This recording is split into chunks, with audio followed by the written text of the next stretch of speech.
I'm not going to be speaking from the mic because I can't stand still for that long. No, it's not ADHD. It's you stand up here and talk to a room full of people. All right. I love language. I'm fascinated by it. I like to talk. I'm told I talk in my sleep. And I have spent my career talking to little kids and giving them the power of communication. So what we're going to be talking about today is consistent with the conference theme here at Wonder Play, which is, as you will have noted, upholding the core principles of early childhood, building a strong foundation for learning. And language is one of those foundational skills that children begin to acquire the minute they are born, the very moment they are born. So I want to talk with you about language today and differentiate it from speech and from communication and show you how they're all integrated. So what you're going to hear today is these concepts.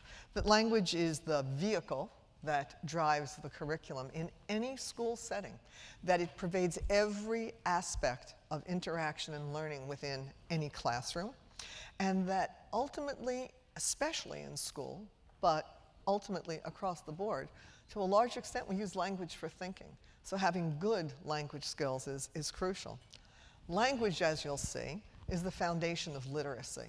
So we're going to talk a little bit about how oral language becomes literacy, and that learning to read begins very, very, very early on in your life. And I am not talking about nursery school settings in which we're teaching the letter names and the letter sounds. That actually comes later.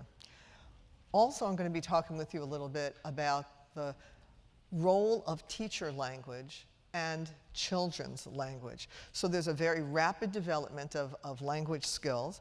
You'll see it happens very, very fast. And then we're going to talk about the power of a teacher's language. And I'm going to give you some examples of what teachers can do if they are mindful, when they are mindful, of the language that they're using to help children develop emotionally, linguistically, cognitively, and pragmatically. So what we want to do is, there's the overview, and we're going to talk about the importance of intervening early, because in reality, everything linguistically happens very, very fast. All righty.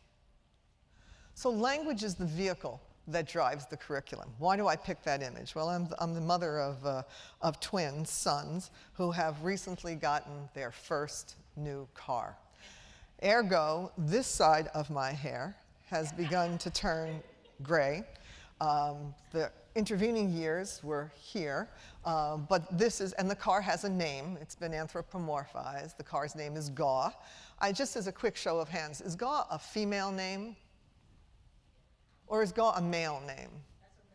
That's a male name. I tried to tell that to them, but they disagreed. They felt Gaw was a female car, and will ultimately forgive me for the gray interior that just happens to have a purple thread running through it. What can I tell you? All right. Language is the vehicle that drives the curriculum regardless of the curriculum. If you're dealing with an emotional curriculum, if you're dealing with a play curriculum, if you're dealing with an arts curriculum, or even a dance curriculum. And it remains that vehicle all the way through school, whether you're teaching earth science or you're teaching math. What is the communication vehicle throughout school most of the day? It's talking and listening. It's communicating. It's understanding and producing. So keep that in mind. We make jokes about talk being cheap, but the reality is it's enormously, enormously valuable. And everything that you're experiencing now, that I'm producing, and to which you are responding, is part of a language and communication dynamic. So language is the vehicle that moves every curriculum forward. That does not preclude planning and execution and outcome analysis, not at all. But most of the time we're doing that through language, whether it's oral language or written language. These are important differentiations. In my profession, we are often referred to as speech therapists, speech and language therapists, speech pathologists. I refer to myself as a language pathologist. Why? because speech, as I'll show you, is part of the language system. So the speech part, I want to differentiate these for you. The speech part is the noise that we make. How we produce these sounds that we recognize, that you recognize, because in fact language is a code. It's a means of representing one thing with another. For example, I may say to you, what is this? This is my grandmother's watch. But are those noises, grandmother's watch, the same as the watch itself? No. Language is a code. It's a means of representing this. And more so, I didn't simply say watch, I said grandmother's watch, which communicates to you the potent affective relationship I have to this piece of stunning 18-karat gold jewelry. All right? So and what you're appreciating is the clarity of my speech, which is enabling you to understand the words that I'm saying, the meaning that I intend to communicate. So speech is the noise that we produce that we recognize in different languages. I'm willing to bet that there's someone in this audience, at least one of you, who is from Brooklyn. May I see? There's a hand way in the back. There's another. Oh, Lunsman. I, too, am from the East New York section of Brooklyn. Now, the truth of the matter is that when I go to Brooklyn, something happens to the way I talk. I'm a graduate of Brooklyn College of the City University of New York, and I was required to eliminate this pattern from my speech. So you can't graduate from Brooklyn College. So you see, but you still understand what I'm saying, do you not? Even though I've altered my speech pattern. Anybody here from south of the Mason-Dixon line? Not a soul is from the south? Oh, there you are, honey. Where are you from? Oh, that don't count, girl. All right. Because everybody in Florida is from New York, so it doesn't matter. All right. Now, the reality is you understand me anyway, even though I put on this god-awful faux Southern accent. I can do it in French. I can do it in Italian. You still understand my meaning. The speech is the sound production. And some of you may have names that start with R. Well, for little kids, R is a killer sound to learn. And as it happens, one of my sons is named Russell. This was a negotiated settlement, the naming of this boy, because R, S, and L are three very difficult sounds for children to master. And I felt very strongly that it would be conduct unbecoming for someone such as I to have a child who walked around the world saying his name was Wathu. I didn't think that would go very well professionally. That's speech. Russell would still be Russell, or Russ, as he is now called, even if he said Wathu. See, we think it's adorable when they say wabbit until they're about 5. Then it's not cute. Then you start to listen and worry. So speech is the noise that we produce. I'm putting the word noise in quotes because it's so much more than noise. That's what I'm producing, and that's what your brain is processing to connect to meaning. Language is a giant system of which speech is included. Language is all the ideas that we have, all the experiences that we code, all the ways we communicate to each other. And I'm going to show you a giant language system in a minute. People say language, and they think French, German, Italian, Swahili. But I think of the system that allows two people to understand each other in those structures. So language is really about the sound system, the word system that allows us the understanding or communication between people, and the intentional system. So you've got sounds and grammar, vocabulary and word knowledge, and then you have a part that's called communication. It encompasses all else. The communication is my intent and success in helping you understand what I mean. And more than that, it's my purpose for using language to talk to you. So I can use a vocal gesture, I can use a facial gesture, I can use a physical gesture. Watch. Hi, I'm thrilled to see you. Hi. Am I really glad to see her? There's no question. I can do it in silly talk. I can say, Hungaya, Halapaya. You can hear it in my voice. You can see it in my face. Now, this woman, who I don't know and can only barely see. You know how it goes when you're up here. Oh, hi. Yes, nice to see you. Yes, I'm well, thank you. That is language, the sounds, the words, the sentences used for communication.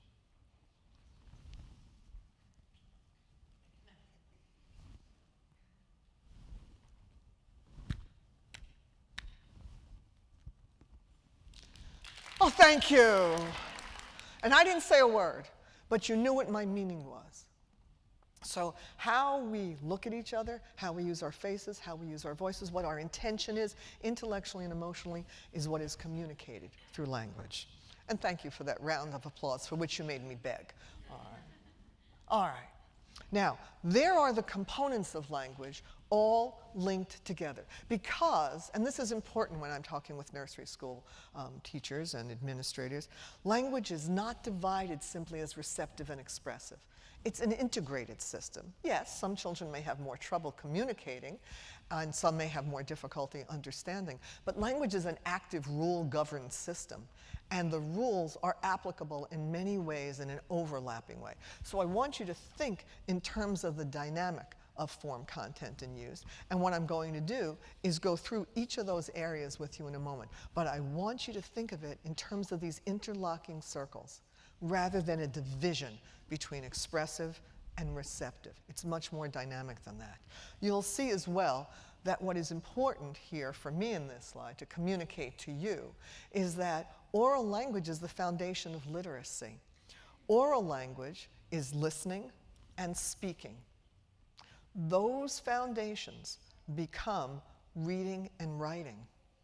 So what we want to do is lay good oral language foundations for children so that they have at the ready the developing skills to learn to be literate people. That's different than teaching them to read, because I see that happen way before it needs to. So oral from the mouth, oral to the ear, becomes reading and writing.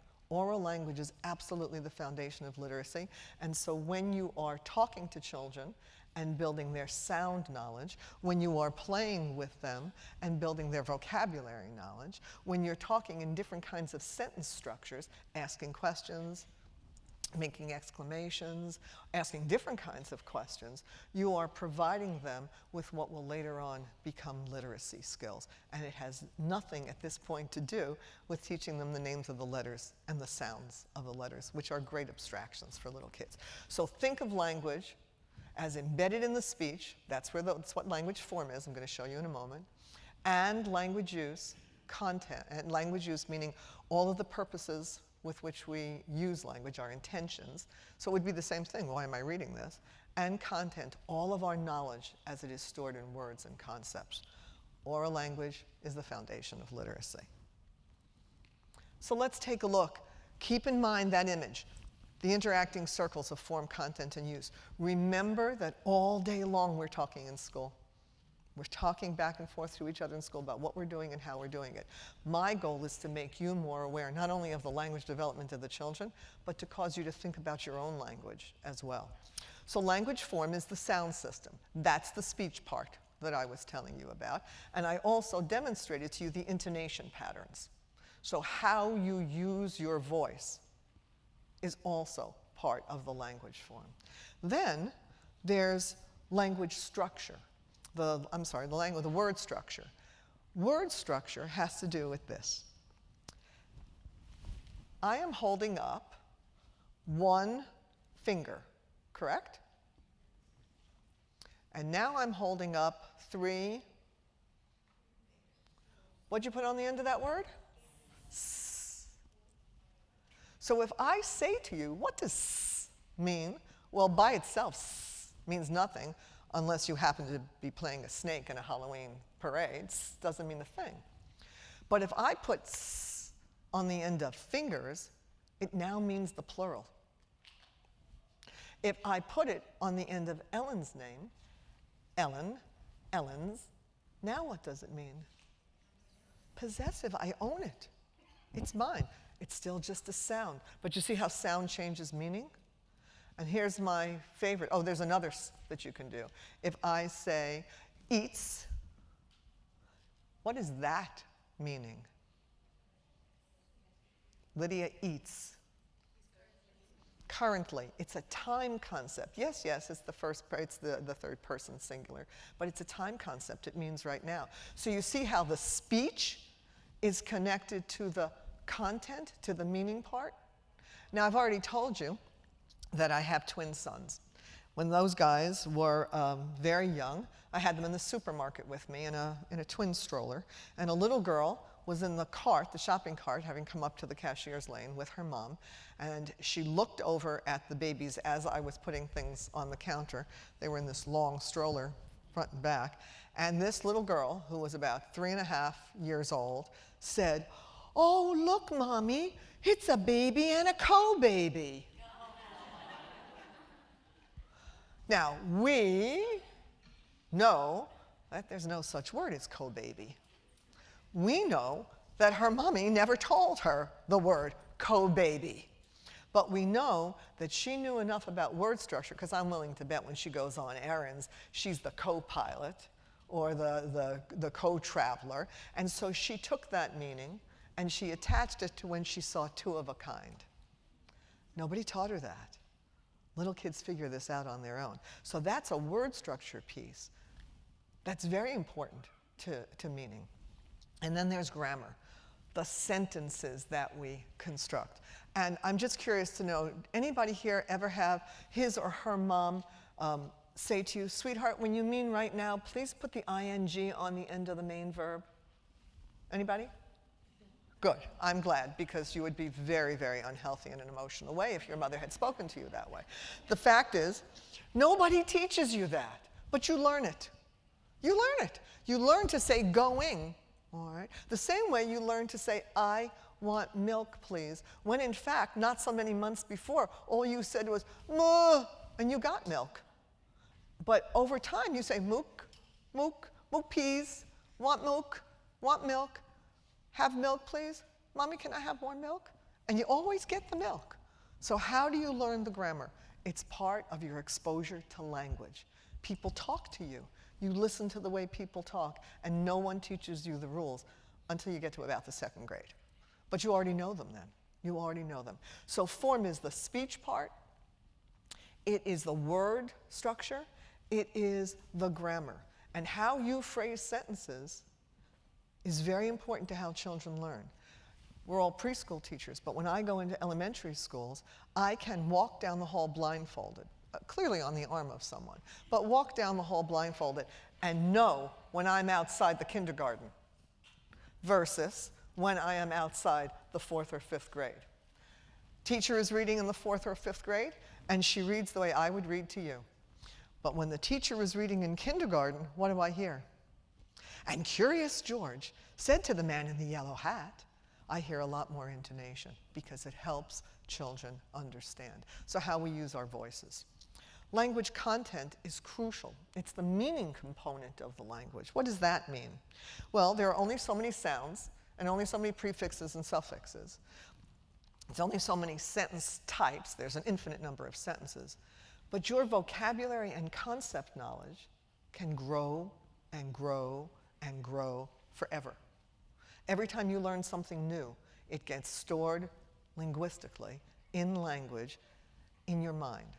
And that's where we hold all of our information about the world. So it's the meaning component. What do the words mean? What do we know about them? What are the concepts and feelings that they represent?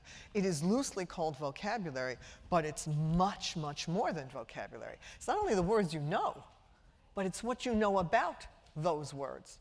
All right? For example, would somebody be kind enough to tell me the meaning of the word draft? It does indeed. My point. Give me one. A rough draft of a paper. What else? In this auditorium, a cold draft. A draft horse. What else? conscription, being drafted into the Army, and it is 2 o'clock on a Friday afternoon. Thank you. A draft beer. I was beginning to lose hope, all right? Words have multiple meanings as well. So the way children use words and how they grow the depth of the knowledge and the breadth of the knowledge they have about the words in their repertoire is crucial. It's not just vocabulary, it's what you're able to do with it and how you expand and multiply and vary those meanings. And then there's language use. Language use are all the different reasons that we use language: to explain, to inform, to request, to negotiate, to control, to imagine, to reprimand. Think of all of the things that you do. All of the things that you do with language. And some of the things that we take for granted that we can do with language, where events happen in the speaking. For instance, let me give you an example. There's a gentleman and a lady sitting here about 10 rows back. May I ask if you're married? Okay. What is your name, sir? Bill. Bill? And what is your name? Angela. Bill and Angela. Okay. Phil, I beg your pardon. The speech sound part? All right. So Phil and Angela, do you realize that in this state, as in most states, if Phil and Angela have done the Wasserman thing, signed the right piece of paper, and I have the power, would you look at each other, please? I can use language, these sounds, these parts of words, these sentences with the intent, if the circumstances were right. Phil, Angela, by the power vested in me in the state of New York, I now pronounce you, don't you dare kiss that woman. But the point is, the saying is the doing. Think of the different ways, we'll talk later. Think of the different things that we can do with language. I can ask you questions. I can teach you. There's many purposes, many, many purposes. And I will tell you that babies learn these purposes. We can see them demonstrate a variety of purposes between 6 and 9 months. That's how early, before they have the words. And then there are the different ways that we use words. All right? There are reasons and there are intentions. And this all becomes part of, do we use language kindly? Do we use it creatively? Do we use it dynamically? Do we know how to use language in different situations for different purposes? That concept comes from a sociological construct. How to talk to different people in different circumstances for different purposes. And some of that is age-related, and some of that is status-related, and some of that is simple social perception. So there's I've just given you a 40-hour course of what is 40 years of literature in 6 minutes. Power to the people. All right. Now, let me convert this, because one of the concepts that I wanted to make sure we touched upon was the relationship of oral language to literacy. That sound system, this speech part, that becomes the essence of decoding. Decoding is being able to read the words off the page. So you see, people think, perhaps too often, that you read only with your eyes, but you don't. You read with your eyes and your ears, because from the minute you are born, you are storing information about the sound system of the language to which you are being exposed. That's an important part, the language to which you are being exposed, because you know that if I were to adopt a child from Honduras or from Romania, that child growing up in my home would speak English with a Northeast regional standard presentation, because my Brooklyn accent is basically gone, all right, except when I go to visit my mother, whom my brother refers to as our mother, all right? So it's the essence of decoding, knowing how to look at that squiggle and know that it's the sound of the letter D. Because D is its name, but D is the sound that it makes, because you didn't store in that part of your brain D. You stored the information about how it sounded. All right. The word structure part, remember, my baby and my co-baby, that part has a lot to do with spelling and pronunciation. So you have to have a strong repertoire, because the other side of decoding is encoding, writing it down, knowing how to represent the sounds on the paper. And we teach kids to recognize their name, and some of our rooms have tags all around the room to identify what things are, so what they look like in print. And it also helps us in pronunciation. Anybody here from Westchester County? Oh, good. So I came to Westchester County quite a number of years ago after graduate school, and I was looking for a realtor. And I had the name of the realtor, and I had the address. And I kept asking people, excuse me, can you tell me where 307 Mamaroneck Avenue is? All right. Now, the people from Westchester are laughing. The rest of you may not have any idea. All right. Well, in fact, we couldn't find Mamaroneck Avenue because I had placed the accent on the wrong syllable. And indeed, it was Mamaroneck Avenue. And you will note that when you add the suffix to the word nation, listen carefully, nation becomes national. So the sound is different by how you change the structure, but the spelling of that first A stays the same. So you have to have lots of language. That's why we talk to kids so much. That's why we use our voices so richly. That's why we vary what we say, to give them this massive, massive boost in having strong linguistic foundations. And then there's the grammar. You can't write sentences easily if you don't have good grammar. And I'll tell you what else. Do you know what reading comprehension is made of? Being able to decode, being able to know the meanings of the words, and being able to interpret the sentence structures. Because Lydia is happy to see Ellen. Is Lydia happy to see Ellen? Lydia is happy to see Ellen. Would Lydia be happy to see Ellen? Should Lydia be happy to see Ellen? How you change the verb and the intonation pattern changes the meaning. So oral language is hugely complex. We just take it for granted because it comes so naturally. The meaning component of language has endlessly to do with reading comprehension and how you write. The words you choose, what your world knowledge is, and how it gets represented in word knowledge. See, I want to meet the person who recognized that draft meant draft beer on a Friday. That's the person I want to talk to. All right. So how much do you know, and what do you know about it? Why do certain words mean certain things to you? Example.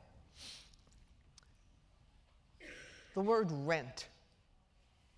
For New York City people, rent is a common word. But once, a long time ago, I explained to a child who was perturbed with me. I was giving him some tests that were hard for him. And he inquired as to whether or not I rented, whether or not I owned, rather, the building in which we were, which was a delightful red barn.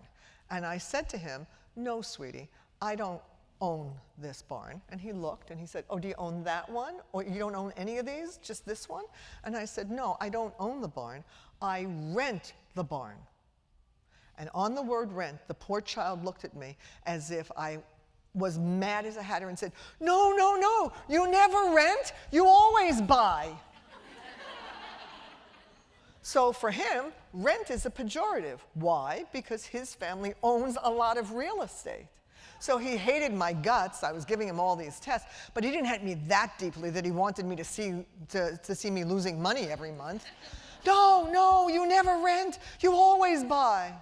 9? He was 9? All right. So what do the words mean depends on your experience of them. Okay. And language use, and see, that's really important because remember I was teasing you before about draft. Figurative language is a part of language content.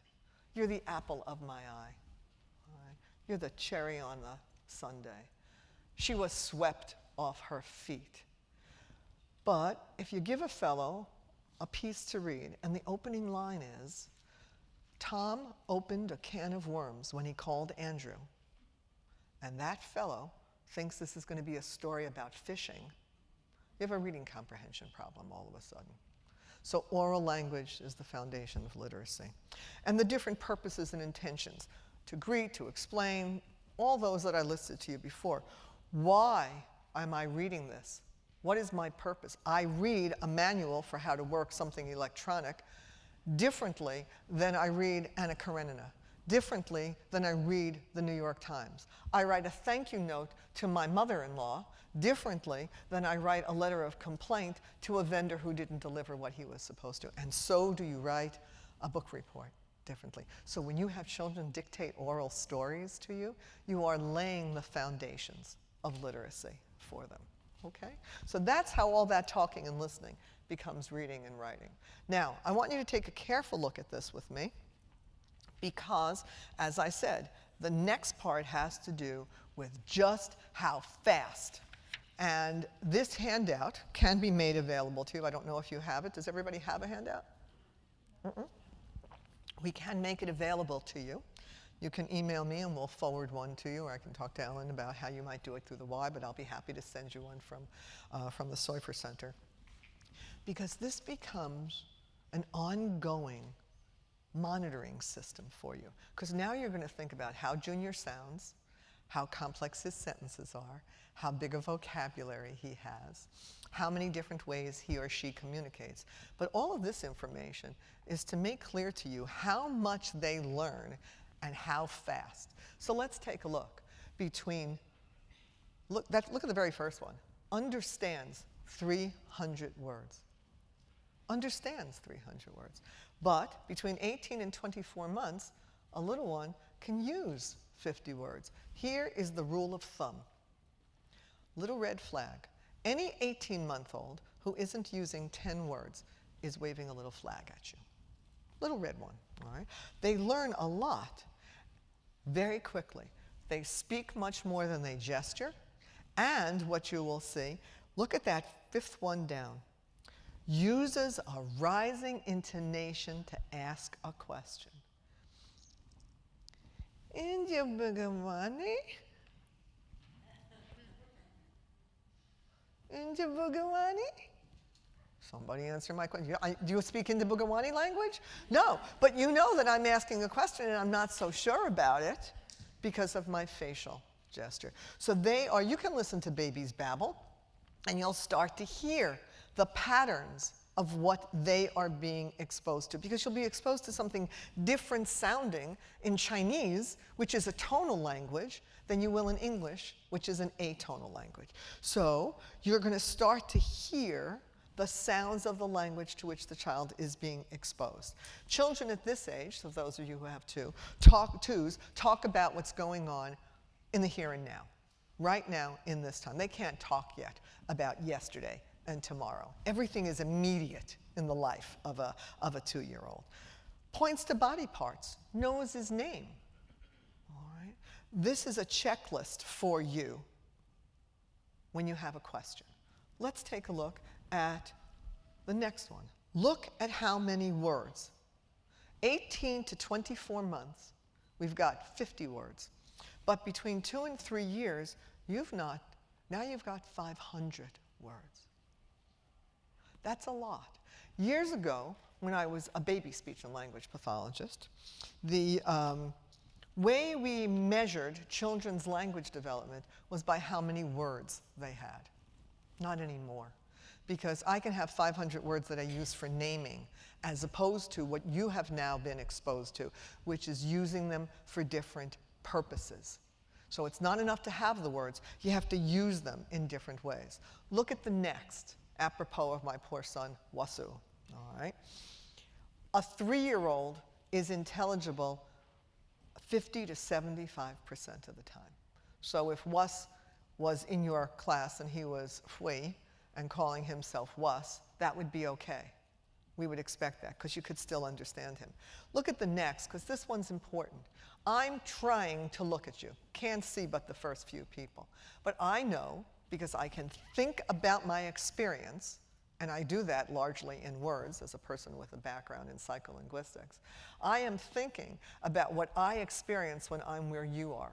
So you see, I really can't see you, but I'm doing my best to make it feel like I'm looking at you.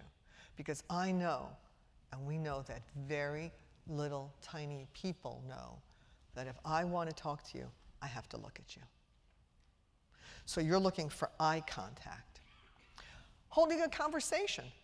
How many of you swim? I'm putting my hand down because it got cold and I stopped. All right? So you know what a lap is.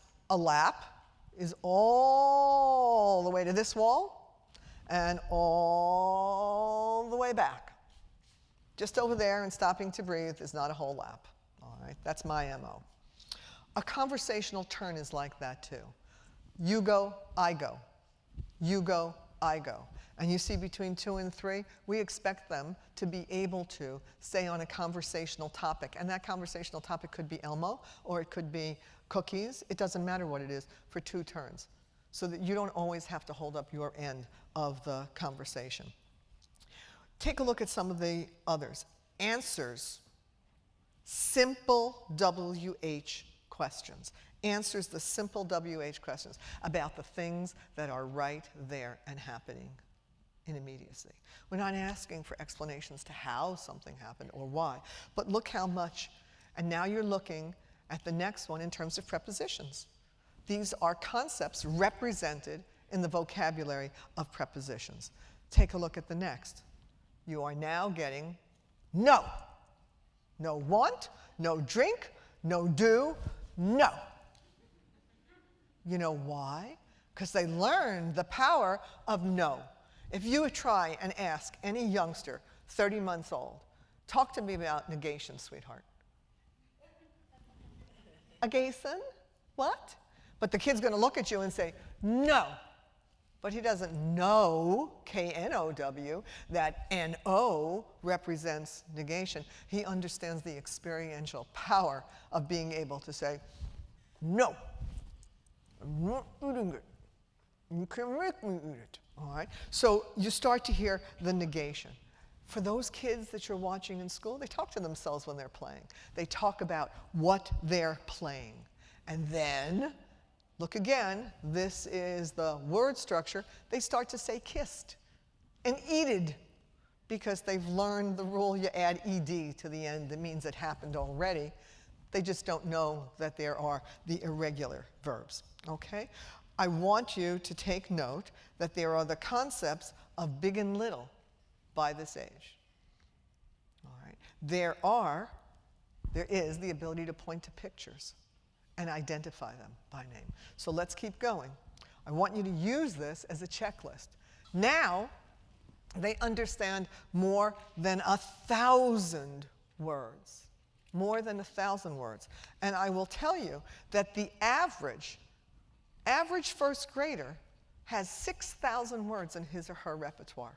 So between 2 and 6, we go from 50 words to 6,000 words. You should not be able to count the number of words that a youngster has when he or she is 4 years old. So take a look. Now you've got consistent eye contact. That's important because the conversational turns now expand. Conversational turns equal your age.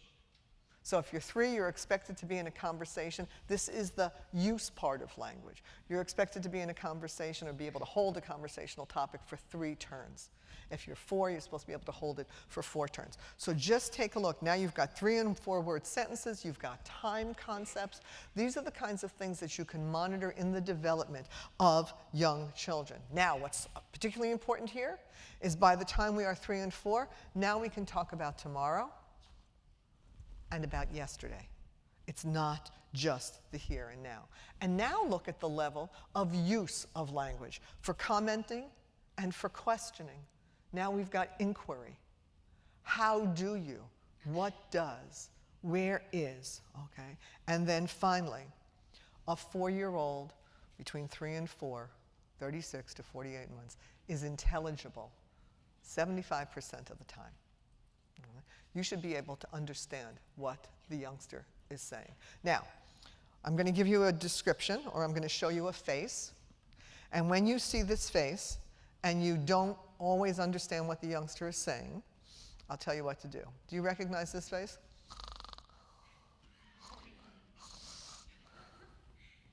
Oh God, this is being taped. All right. Should have thought of that before, huh? That youngster may have some speech clarity difficulties, all right? Because if he's that kind of congested and he can't breathe through his nose and his mouth is hanging open and his tongue is out, you're going to have differences in muscle control that are going to make it harder for him. So we give that guy a bye, the one with the giant tonsils and adenoids or allergies. All right? And then finally, look at the number. Look at the number. You see how this is growing so quickly? So many words for so many different purposes. Verbs, nouns, adjectives, adverbs, conjunctions should be a part of it. I know you just got a twitch. That was grammar from the 2nd or 7th grade. But the reality is if children don't have this, it's hard for them to build the foundation for literacy and also for them to communicate their intentions, their wants, and their needs to you. Take a look. You're getting complete sentences, and you're starting to hear complex sentences. You can make a complex sentence with and, but you can make an even more complex sentence with because, or while, or so. And we want them to have this repertoire. So take a look, and please note that now we're getting a lot of why.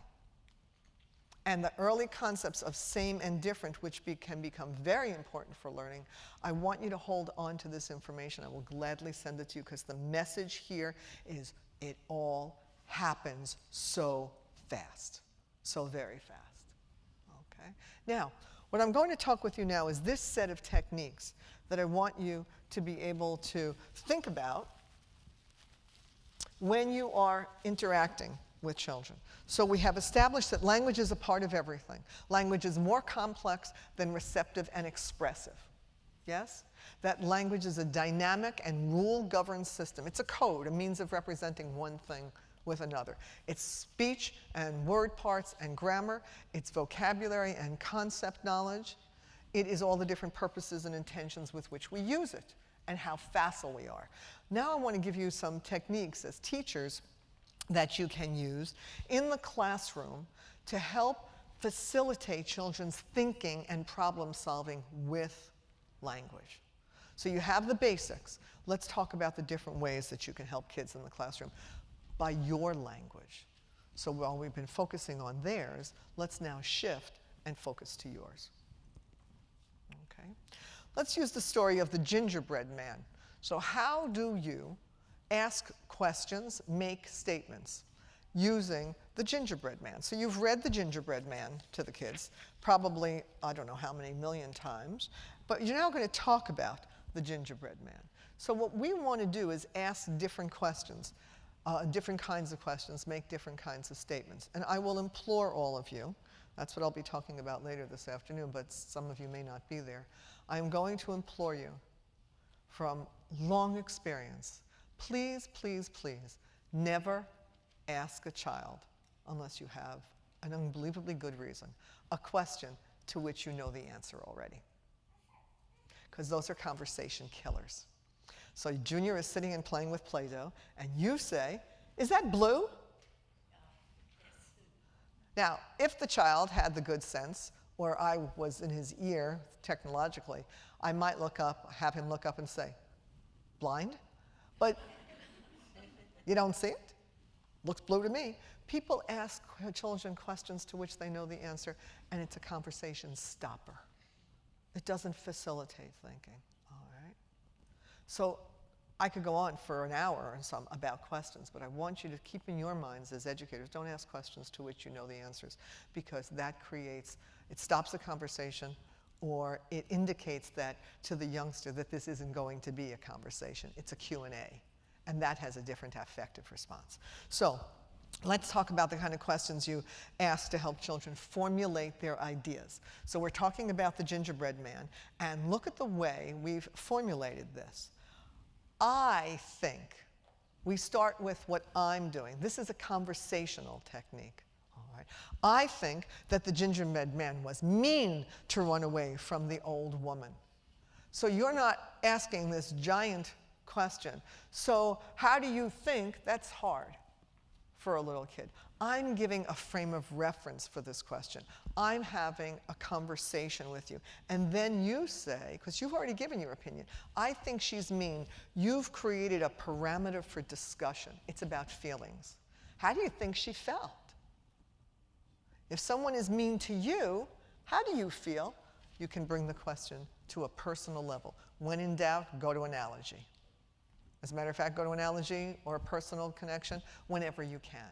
So that's a different kind of question, all right? You do that from your frame of reference. All right? So we want them to think, but you want to tell them what you're thinking about so they come and share with you in the conversation. Another. We ask kids to summarize all the time. You realize that summarizing is a higher level language skill that children have to do in school all the time, all through elementary school, all through middle school, all through high school. We are laying a foundation. So we ask, who can tell us all the animals that chased the gingerbread man? And I don't care if you name one and you name one and you name one, because then we pull it all together and then say again, who can tell us all the animals? Now you may well be doing some of these things because you're natural to it. What I want you to be aware of is what you are doing for the future. What is the building block of the kind of interaction that you have? You are asking a child to think in a certain way with language. And you can do it if she can answer and tell me all the animals, or these girls all answer, and then we pull it all together. Then I say to them, oh, that was a summary. We knew all of the animals. We pulled it all together, because I want them to have the multiple use of the word together, to pull together, and we all did it together. Your language and how you use it. All right? Try not always to ask the who, what, and where question that are obvious, because later on, and remember, we're building blocks. We're creating building blocks, all of us in preschool. What we're trying to do is get them ready later on to answer the how and why. Because I deal with many, many older children, and what I often see is that the children can answer who did it, where he did it, when he did it, but not tell me why or how he did it. So let's start thinking this way when they're little. Now, the closed statement, C-L-O-Z-E, is the precursor of to fill in the blank. All right? Those are fill in the blank questions when you are older. And these are also good for children who are less comfortable talking. But you want them to participate. You want them to be engaged in the process at some level. So you give them a fill in the blank and let them make one-word answers if they can. So when the old woman used the gingerbread, made the gingerbread man, she used, and now I'm using my voice that says, it's your turn, fill in the blank. All right, so somebody fill in the blank. When the old woman made the gingerbread man, she used sugar and flour and eggs. All right? And it doesn't matter which one he says. But you're seeing you're allowing everyone to participate with that kind of question. All righty? Now, conjunctions. Nobody is going to teach conjunctions to a 4 or 5-year-old. Directly, but indirectly, we do all the time. And you know why you need conjunctions? You need conjunctions to create causal relationships. You need conjunctions to create temporal relationships. You need conjunctions to create greater complexity. Lydia likes pizza, although it is horrendously fattening. All right? Lydia doesn't eat pizza because she's as vain as a person could be. All right? Lydia doesn't eat pizza, so she craves it all the time. All right? Lydia eats pizza while she is on vacation so that she doesn't feel deprived because it makes her irritable and miserable to live with. You see the relationships that get created by conjunctions more complexly?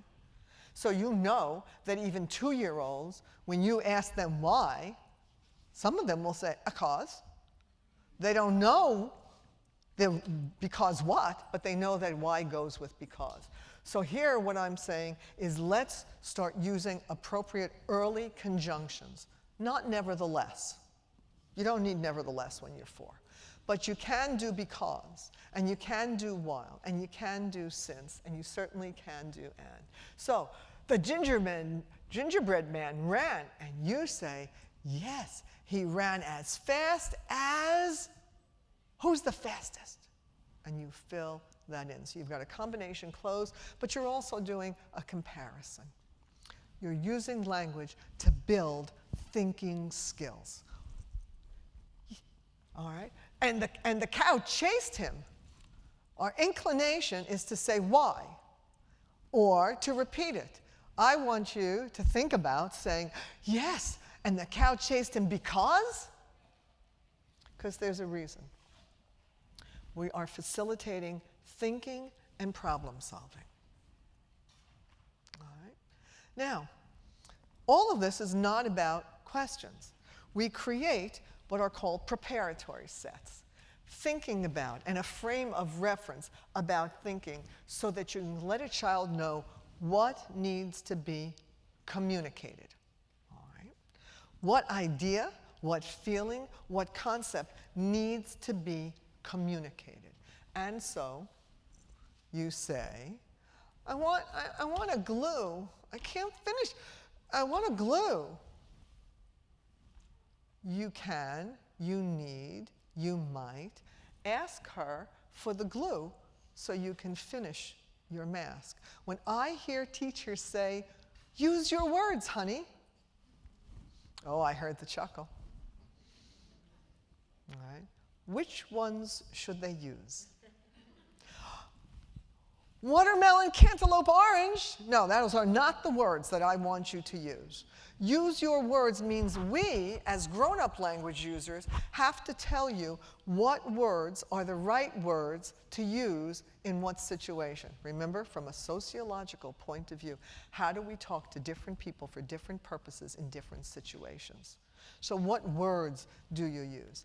This notion, called a contingent query, is to expand and help a child provide additional input. Let me give you some more information. So they're used to prompt the youngster because the child says, I want a crayon. I want a crayon. Do I have this right? Do I sound like some of the kids you have in your class? Okay. I'm not going to tell you how old I am. You're getting a sense of how young I feel. All right. I want a crayon. I want a crayon. Okay, honey. Here, let me get you a crayon. Mm-mm. Well, which crayon do you need? Which one? Because then he's got to tell you the purple one. And then what can you say after? Oh, you wanted a purple crayon. Okay. And then you can say, you can tell me I want a purple crayon, and then let it go. Because this isn't designed for you to be prompting all the time. It's just to be providing models. Think about how you are talking to them, all right? Which is a very, very big deal because the way you talk, the way you formulate your utterances, makes a difference in the way they learn to think. All right. Now, these kinds of comprehension questions are now higher level. So we're not asking this of 2-year-olds. We're asking this of very verbal late 3-year-olds, but we're not asking this of 2-year-olds. So you want to get more information. And remember, we go from the immediate and perceptual, what I see, what I feel, what I hear, what I smell, to the more complex and inferential. I got to figure this out. Remember, this entire list was about problem solving and thinking with language at a higher level. So which animal was the biggest? You might expand. The tallest, the fattest, the widest. Which was the biggest? And why? There are simple why questions, and there are higher level why questions. Why did the fox say give the gingerbread man a rye? Why do you think he was being nice? Because that's the word. Why do you think? Think, think, think. Sometimes I give them the power. I take a little pointer, little skinny or a little chubby pointer, and I push it against my finger, and I say, bzzz. And then I smile and say, now you have the power. Think about it, all right? We're at a higher level because we want to go from what I see to what I think. You know why? Because later on for reading comprehension, the answer isn't on the page. You've got to figure it out between the lines. You've got to make an inference. And it's not always about what you see. So one of the measurements that we give to older children, we ask them to read and then answer a bunch of questions. And then we allow them to read the piece again to find answers or to review information. And one of the things that we see, unfortunately, too often is when the children go looking for the why answer by rereading the text, what they'll say to us is, it doesn't say. No, it doesn't.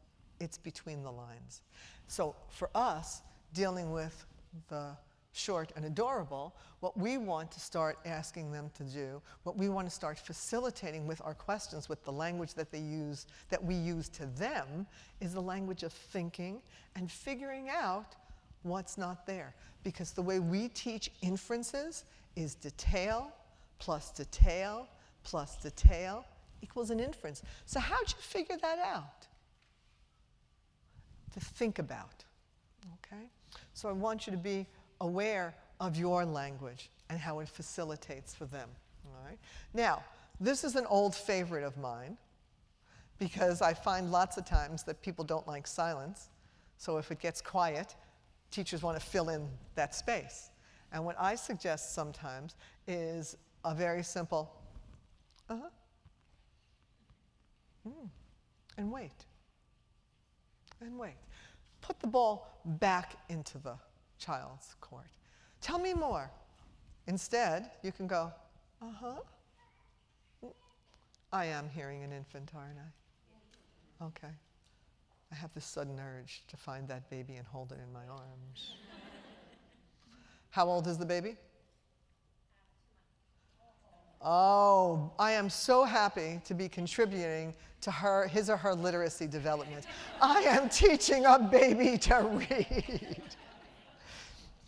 And I'm not kidding, because what that little one is doing right now is storing information about the sounds that he or she is hearing, as he or she does every time somebody talks. And he can't prove it, and she doesn't know it, but somewhere down the line, in about 3 or 4 years, it's going to be that she or he will evoke what we talked about today. Not the content, but the sounds. And the sounds are going to become what enables her in a very few months or years, by about a year, is to say words, to start to say words, and then later to say them more clearly, and later to be able to read them. I am happy to contribute. All righty? And then, when in doubt, use either or. You can use either or to give a youngster the opportunity to make a choice if he or she does not know how. All right? So, give him what to say. I'll teach you another one. If you ask a child an open-ended question, all right, so tell me all about your trip to Disney. That's really a lot. Now, you know what the hardest question that any parent asks a child in any given day? What'd you do in school today? All right. I've helped people break that down. If you ask an open-ended question like that, it's really hard. So what I teach parents and teachers to say is, what did you do in Disney World? Tell me one thing. Like, I did a lot of things. Did you go on It's a Small World? Because now you've made it a yes-no. It was a big, giant question. Now you've made it a yes-no. You could make it a choice. Did you go on Magic Mountain or It's a Small World? Or, since everybody now goes on Magic Mountain, It's a Small World, you can reduce it to a tag question. You went on It's a Small World, didn't you? So that way you still have an interaction conversationally. From big question to narrower question to yes-no question to choice to all you have to do is blink to indicate that you got it, you got a choice, okay? So you can give them something to say, give them choices. It also teaches them what is the expectation of your classroom for this environment. All right, now, I've been giving you a lot of information about what is typical development and all the things that you can do as teachers to enrich. Your classrooms are filled with language all day long, yours and theirs. And the more meta you are, the more able you are to think about your own language as a vehicle for learning and how you influence how they feel, because what you do with words are very powerful. They can make somebody feel terrific or make somebody feel very small. All right? How you expand their repertoire of knowledge, how you accept them as communicators. You are fodder for their learning. You are building foundations for all that comes next, linguistically, which is what all of school is about. Now I want you to take a look at this, because a huge amount happens in a very short period of time. And then there are some children who do not develop these skills with the same facility as others. Yes, all children learn at different rates in different ways, but there is a point at which the learning is not as robust, not as flexible, not as fluid, not as rich. And these are warning signs, because I make this joke, but Ellen in her introduction graciously related my Albert Einstein College of Medicine credential, and of which I'm really quite proud. I'm the only Jewish girl from Brooklyn whose family did not want her to be a doctor. And the expectation, of course, was that I would marry a doctor.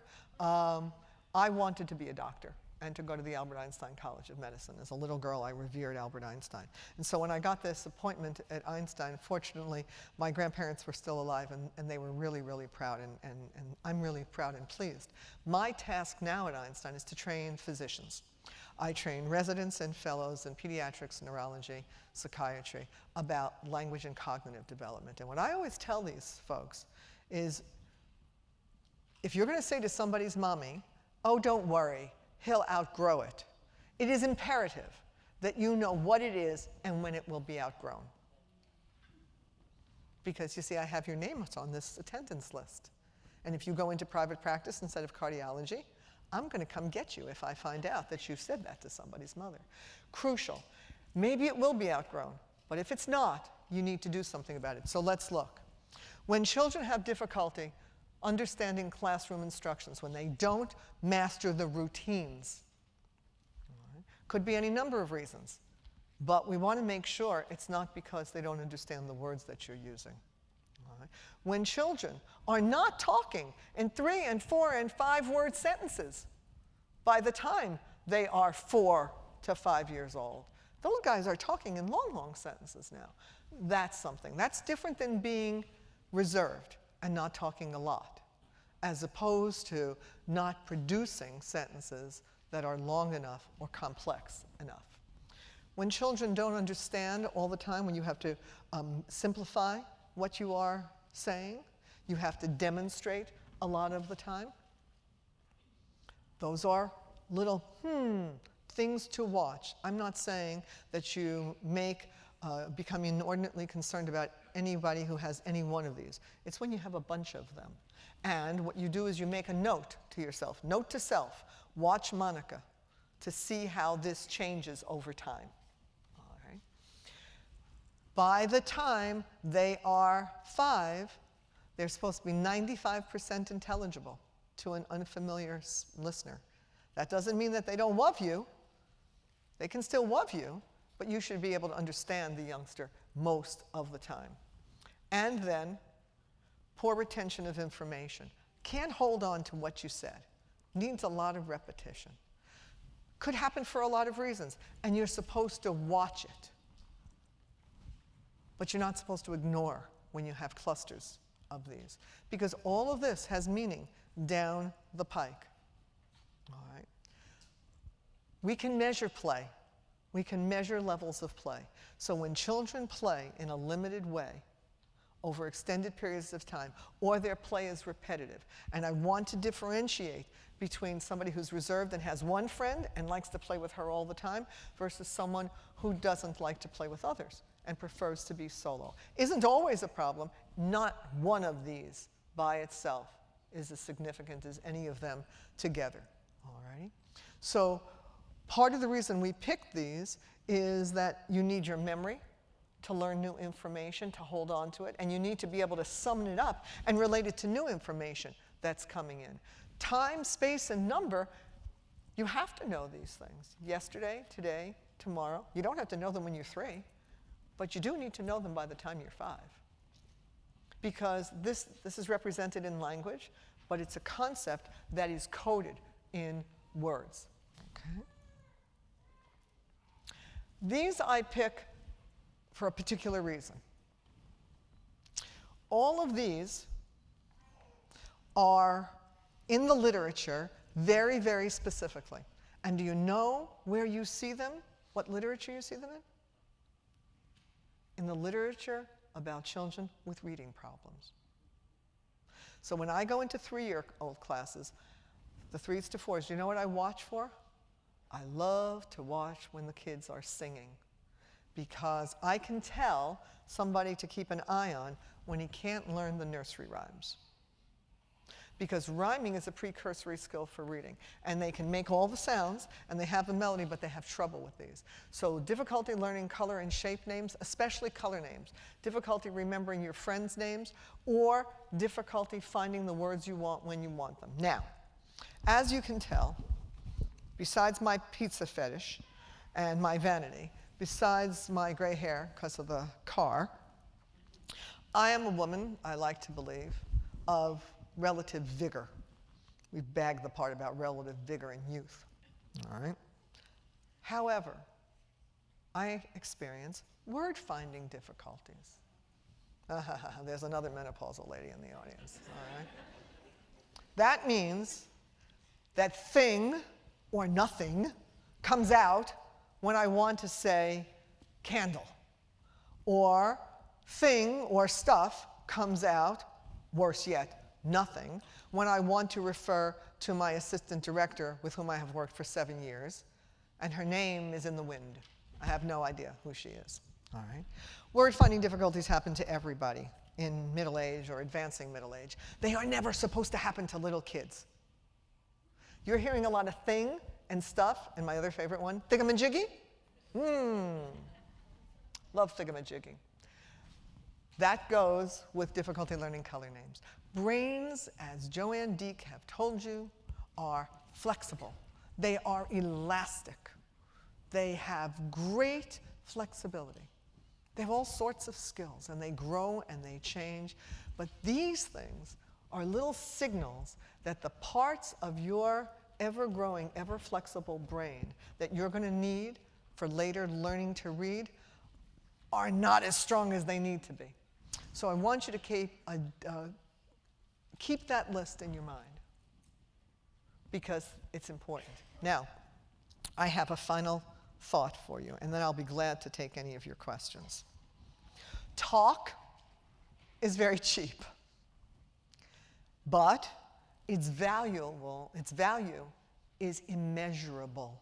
So I would like to encourage you to go back to your classrooms, go back to your schools, go back to your homes and own children, and be conscious of this gift that we have that's free, but is invaluable. How you use it, and why and when you use it, because what you give is very much what you're going to get back out of them. You are laying an extraordinary foundation for the rest of their academic and social careers. It's cheap, this noise, but its price is above rubies. I love to talk, so I'll answer your questions now.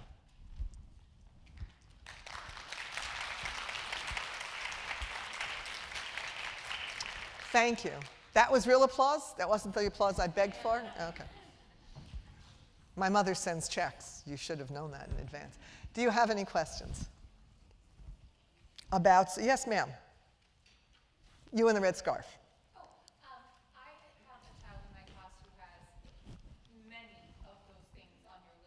Yes. signs. And I'm having trouble broaching that conversation with his parents. I was wondering if you had any thoughts about that. Yes. How old is the youngster? Almost 4. Ah. This is, I'm very, very glad you asked this question because this is something that I don't think you get taught to do in school. And what I would say is this. Parents are very protective and can become very defensive. It goes to who we are as mothers and fathers. We want to protect. And there's always a little tinge of narcissism that, oh, my product is not so great, is I? All right. But what I would say is this. Be very specific. Pick no more than 2 or 3 things. People can't bear to hear more than that. All right? You don't have to read them chapter and verse. But what you want to say is, I've been watching and listening to the way Nathan is, and I want you to know I'm going to be watching it more carefully now because I see that while he has certain abilities, they're not as strong as I would like to see them. So I want to talk with you about them again in a month. And what I'd like you to watch for at home is this. Give them something to do. And if you can very specifically identify what is hard for little Nathan, they're liable to see it too. And then you talk again, because they need time. You can't just say to somebody, Nathan's got word-finding difficulties, he's always saying stuff, and he can't remember the children's names. These are the things that I've been observing, and it's a little different than the other children, but he is, he's got lots of wonderful characteristics. But these are important skills, so I want you to know I'm watching them, and I'd like you to watch them too. Let's talk again in a month. Because he's going to need them later, and maybe it's developmental, maybe it's not, but let's watch them together. So it's not you, and they don't have to defend Nathan against you. You're in cahoots, and you give them a very specific thing to watch for. Okay? Another question. Yes, ma'am. In your experience of your career, have you found that there's selective mutism? Yes. Do you find that there are more cases of that now as opposed to earlier in your career, or what are your thoughts? Not in particular, no. I don't see it commonly. I see it in lots of children historically who've had underlying language problems, but I don't see it more than I did in previous years. But that may also be a function of the nature of our practice. So it could be because kids will come to us with literacy difficulties, learning difficulties, difficulties in play development, which is what we'll be talking about later this afternoon. But as a rule, those children are not referred to speech and language pathologists first. They're referred to mental health professionals, psychologists, psychiatrists. So our language therapists really focus on a cognitive linguistic approach, and that has to include a mental health approach also. Yes? Could you speak a little bit about speech apraxia and what you could do to help a child with Sure. that in a mainstream class? The question is about speech, apraxia of speech. Now, I'm very glad you asked that question as well. Apraxia of speech is very rare. You don't see true apraxia. I've been a language and speech pathologist, it will be 40 years. And I have seen less than half a dozen true cases of apraxia of speech. More often than, now apraxia, I saw that hand, all right. But you see, that's an example of what I've been talking about. I used a word that you didn't know. And I, as an educator, neglected momentarily to give you background information. Shame on moi. All right, so there's a person who was proactive, advocated for herself. Apraxia of speech is a motor difficulty in which the way in which the nerve sends information to the muscle, it's a very simple explanation, there's a disruption in that. More often than not, we see children who are dysarthric. Dysarthria is a weakness. You say, it's very hard in a space like this for me to show you, but I'd like each of you to quietly say your own name, just in a quiet voice, for the following reason.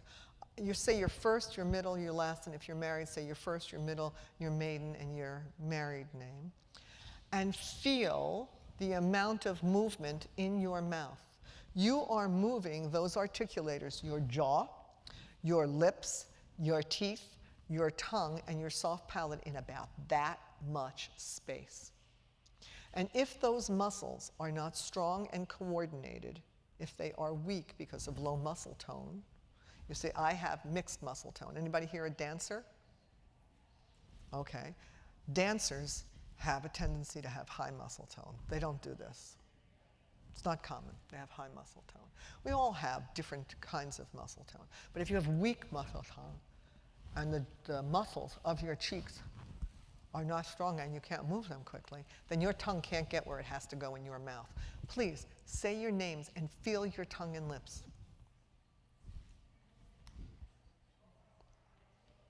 You feel how quickly your tongue is moving, your lips are moving? You can hardly feel your soft palate. Happens very quickly.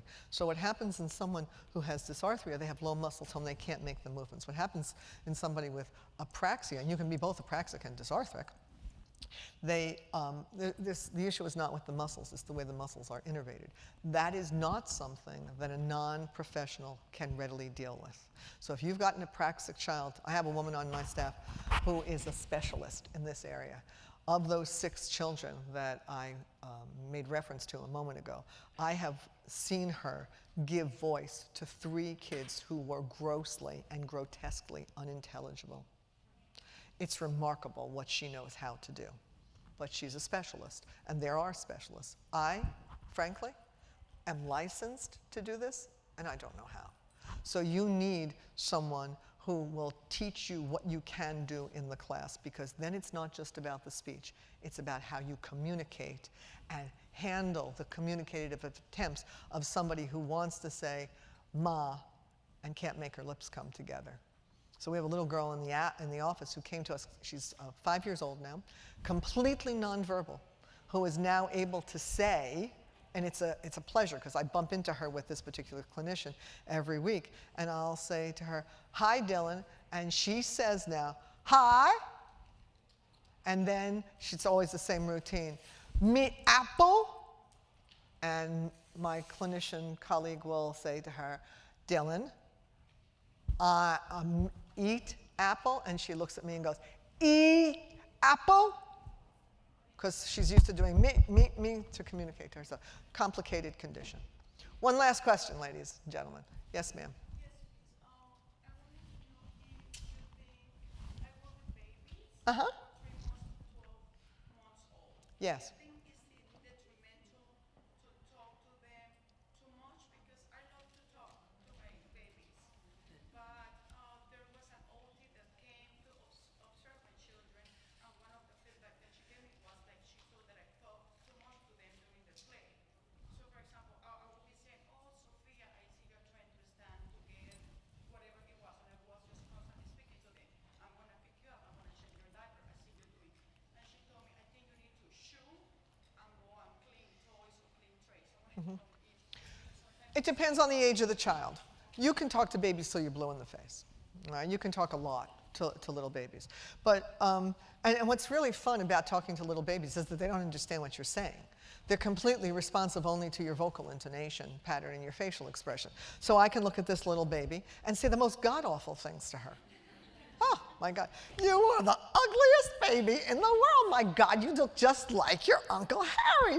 What are we going to do? I guess I'll say for electrolysis. That baby's going to goo and coo at me. She's not going to know I'm insulting her. Or I can say, if I'm a different kind of person, you see, because I can be doing that and saying any kind of complaint. Or I can say, if I'm frustrated and upset for whatever reason, yes, yes, I love you. You know I love you. All right, come on, just put your feet up. Put your feet up. That baby's going to cry. All right? I love you. Ah! Okay? I can look at this baby and say, ugly, ugly as sin, and she's going to go. I can say, I love you, and she's going to cry. So it's how you say what you say. What you want to be alert to is not to become a running commentary, because it doesn't leave room for any inner talking to myself about what I'm doing and how I'm doing it. So often when I join groups of children, and I tell this to teachers all the time, here I am encouraging everybody to talk. Sometimes I say to the teacher, shh, don't talk so much. Watch. I sit down at a table of 3-year-olds playing with Play-Doh, and I start to play with Play-Doh. I start talking about what I'm doing. And then I make a comment about what I see over there. And I don't always look right away. Because when you say to somebody, look at me, it puts the kid like, on attention, yes ma'am, all right? So I'll make a comment. Oh, that one's pretty round. Yeah, I think I'll make mine long. And then they start commenting. And then I can start talking about what I'm seeing. But if you talk all the time, it doesn't give them the chance to talk. And it doesn't give them the chance to think. Ever been in a conversation with somebody who just doesn't give you a turn? Am I getting the hook? Look who's here! Is she the My best twin. or what? I am telling you. I The wondered reason whether- I came out, there are people who want to come in and hear you. Am I getting the hook? I'm getting the hook. Thank you all very much.